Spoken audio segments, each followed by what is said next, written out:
Today, a group in Merrill took drastic action to fix what they believe are significant problems in their city government. The solution to those problems: remove a majority of their common council representatives through a recall election. Newswatch 12's Dakota Sherrick has more on why some in Merrill believe new representation is necessary. She joins us in the studio with more. Dakota. Rose, there was only a handful of people who went to Merrill City Hall to make their stance, but they say they represent a number of taxpayers in the area who have felt unheard by their common council members for too long. Now they're trying to put in new representatives who they think will listen. Today, the citizens of Merrill have placed the majority of our city council members on notice.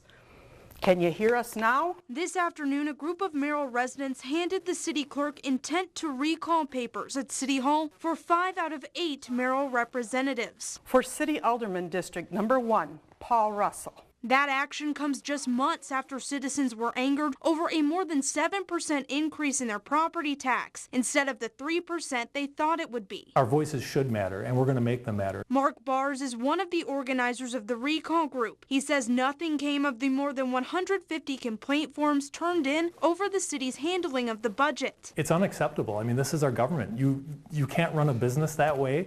If that were to happen, heads would roll.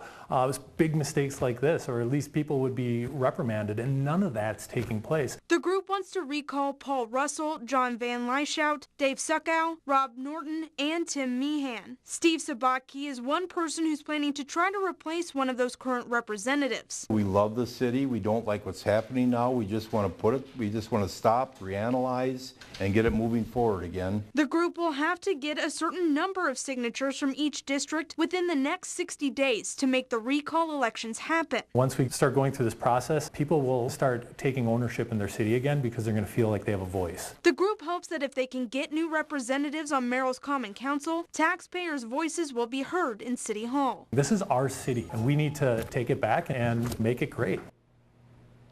Aside from accusations of overspending on the budget, the recall papers filed also accused the aldermen of failure to protect the best interest of their constituents, among other issues. For a full list of the group's reasoning behind the recall, people can visit their website, merrillrecall.org.